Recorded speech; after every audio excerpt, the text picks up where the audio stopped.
What's up, guys? Badger back with another build video for you, man. And I'm going to give you guys a full breakdown of this. Hopefully it doesn't take too long, but if it does, I am sorry because there is a lot to explain because people play differently within PvP, and I want to give you guys some counters or some adjustments. And you might not have every gear piece that I have, so I'm going to give you some alternate versions that you can use to create this build too. Now, this is a Ridgeway Pride bleed build, so shout out to Assassin who contacted me yesterday asking me, hey bro, can you make a bleed build? And I was like, I got you. So we put a bleed build together. You're going to see clips throughout all this showcasing you how this build performs in PvP. And like I said, I'm going to show you guys alternate versions based off of play because I know people like using different weapons, of course. And when it comes to PvP, it's really dangerous out there, man. So, all right, let's get into the build setup, man. Now, so before we get started, I need to mention that there is an event that's going on right now within the game for Crossroads called the Summer Swarm, where you guys can get these caches, where you can get exotics, Tormo Kneepads, a Lexington AR if you don't have it already, just buy, or materials. So be sure to check that out. We are going with the Lexington AR right now. So let's talk about it.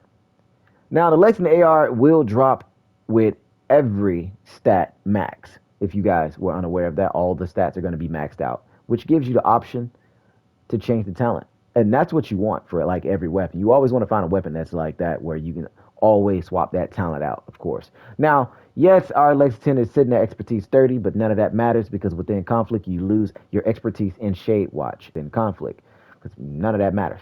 Now, let me put on my shotgun here just to show you guys what we're running because I want to give you that. Now, we run a shotgun as a secondary, of course, and we also have Sadist rolled on that bad boy because what does Sadist do? If you guys have been scratching your head about it, it amplifies weapon damage by 30% to bleeding enemies. Now, that is good in my book. And how are we putting enemies underneath a bleed status effect? We combine that with the Ridgeway Pride Chest Plate. With the Ridgeway Pride Chest Plate, any enemy within 15 meters of you, you're going to apply bleed to them just by shooting them. And the benefit of that, you also regen on top of that. So it tells you you're going to repair 3 to 48% of your armor per second for every enemy that is bleeding within 15 meters of you. So one enemy, that's 3%. Two enemies, that's 6. Three enemies, that's 12. Four enemies, that's 24. And 5 enemies, that's 48% regen that you're going to be getting back. Now, that sounds phenomenal, but the way PvP is today, it's not. So don't think that you're going to be able to sit there and tank against a build, a bighorn regen build that's sitting there at 100k regen, but you can kill them. You can. Why? Because bleed stops regen. So you have to land your shots. We're going to go to my stats here, man. As you see, we're sitting at 60% critical hit chance, 151 critical hit damage. We're going to show you what I'm sitting on my shotgun. My shotgun is sitting at 60% critical hit chance. Now, note, within conflict, you lose your Shade Watch. So you're going to lose 10% critical hit chance and 20% critical hit damage. You're going to lose that within conflict because expertise in Shade Watch does not work in there. It only works in the light zone and the dark zone. And the light zone is open world for those of you guys that didn't know. Now, I'm going to show you the stats that we have here. We're using one-piece Ceska here. So we got armor core with red attributes. That's what you want because we're sitting at 1.2 million armor, of course. So 170,000 armor. But if you want to roll that to a red, go for it. By all means, this is your choice. This is your build, and you build it how you want to go for it.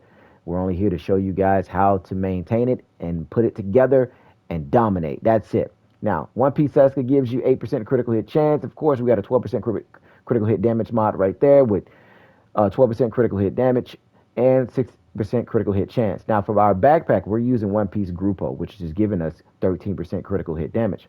Now, for our attributes, as you guys can see, crit chance, crit damage with a 12% crit chance mod. Now, if you're low on crit chance, you want to stack it, just put crit chance mods instead of crit damage.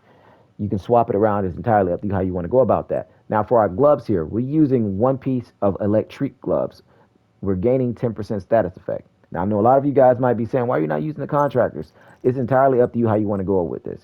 Now, I feel like if you're going to go for the contractors, if you're going to use those, you definitely want to take off the Lexington and you want to go with the Pestilence. Why? Because the Pestilence can apply a poisonous tick on any enemy. To bleed an enemy, you have to be within 15 meters to bleed an enemy. So Long range game, I would probably go with the Pestilence. And if somebody pushes up on you, you swap to your shotgun, pop them. But you can still keep the Pestilence in your hand because now you're bleeding them. And you put a poisonous tick on them from the Pestilence. And with the Pestilence, hits apply a debuff, dealing 100% of weapon damage over 10 seconds. So that's bleed and poison on a regen build, and there's nothing they can do about it because you cannot counter the Pestilence tick. I don't care what build you have. If somebody hits you with an all red Pestilence build, you're going to die. Because it's multiple stacks from multiple players. Now, bleed will proc Wicked. Pestilence does not proc the Wicked talent, just to let you guys know. It does not. Bleed procs Wicked. So, but you're getting both of those bonuses from the Pestilence and from the Ridgeway, which are procking that. Stinger Hive procs Wicked. So Wicked's going to constantly be up every single time you run up on somebody. So yeah, you're going to lose your survivability a little bit because a lot of people run efficient chest plates and try to med kit push, but that's perfectly fine. Bleed, bleed, bleed, bleed. Poison, poison, poison. They will run from you. I promise you. They will run from you. Now, let's get back to the Lexington AR here because that's what this is all about. I just want to break that down for you guys on that one. Now, for our chest plate here, as you guys can see, we're utilizing Ridgeway Pride. We already talked about the bonuses that you get from here. This is just a bleed chest plate where it applies bleed to any enemy that's within 15 meters. Just to sum that all up for you. Now, we also talked about the Electrique Gloves that we're using right here because we're gaining that 10% status effect, of course, because the more status effect you have on your build, the more potent your bleed will be. It's going to intensify it, just to let you know. And yes, these gloves are not fully optimized, perfectly fine, but as you can see from the clips in the video, the build works wonders, man. I was running up on Umbra builds and I was letting them boys have it. We all hate Umbra. We don't like Umbra builds, but this build was out there giving them boys the business, I tell you.